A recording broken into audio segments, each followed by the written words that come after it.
Aujourd'hui, je vais vous faire un résumé de la tempête de Shakespeare. Sur une mer agitée, un navire est battu par les vagues soulevées par une tempête.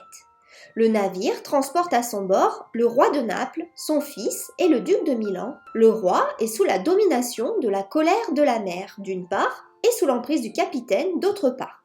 Il est donc impuissant.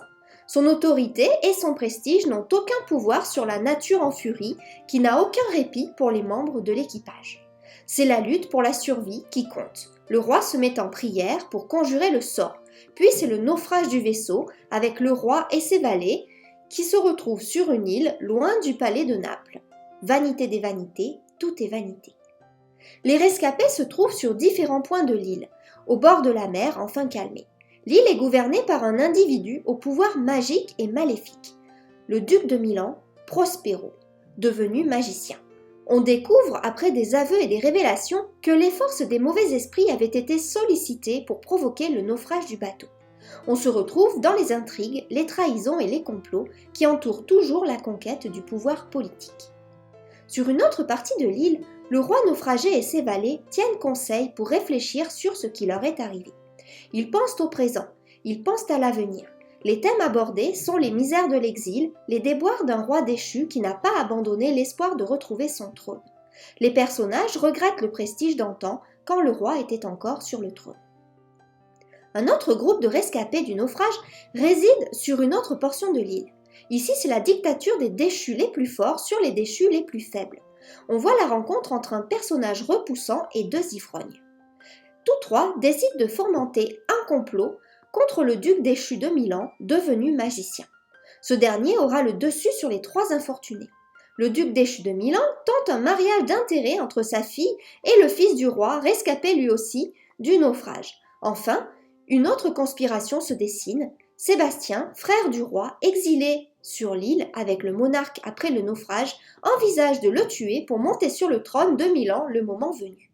Une scène très politique se prépare avec, pour trame de fond, une intrigue sociale et historique. Ferdinand, le fils du roi, croit son père mort dans le naufrage.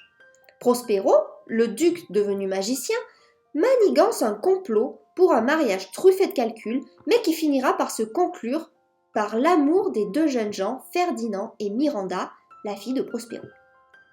Cette union amoureuse n'arrange pas les desseins de Prospero, qui a un projet secret. C'est pourtant le pouvoir de l'amour qui triomphe des méchancetés et des trahisons humaines. L'illusion que procure l'ivresse s'est emparée d'un autre groupe d'hommes. Ils croient refaire le monde alors qu'ils sont eux-mêmes perdus dans des chimères. C'est la scène de Caliban, le personnage sans forme ni beauté, de Trinculo, le bouffon, et de Stefano, l'ivrogne notoire.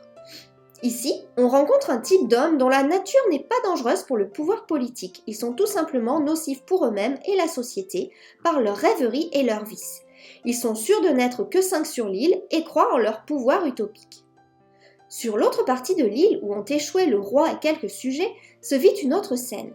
Le roi est tourmenté par un esprit mu par Prospero, Ariel, le génie de l'air. C'est la triste condition des hommes de pouvoir. Leurs actes méchants, proches ou lointains, reviennent toujours les hanter dans leur conscience sans que leur entourage ne s'en aperçoive.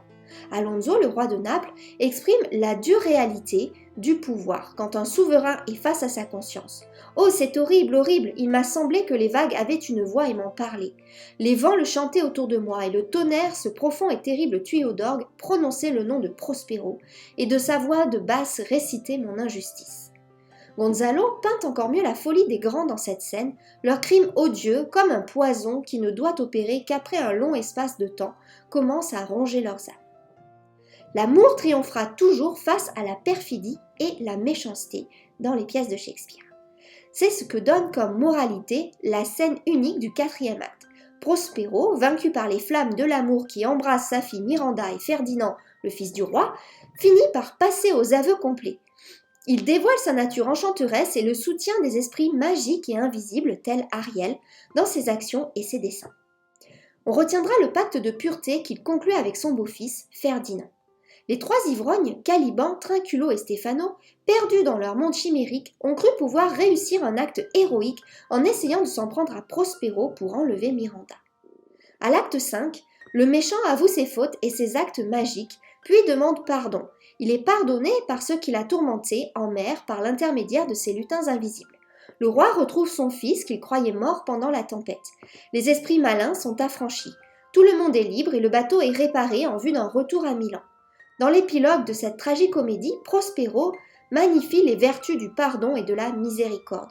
Il regrette la vacuité des sortilèges et des pouvoirs magiques. Maintenant, tous mes charmes sont détruits. Je n'ai plus d'autre force que la mienne. Elle est bien faible. Et en ce moment, c'est la vérité. Il dépend de vous de me confiner en ce lieu ou de m'envoyer à Naples. Vous pouvez recevoir mon analyse complète de cette œuvre en cliquant sur le lien correspondant dans la description en dessous de cette vidéo.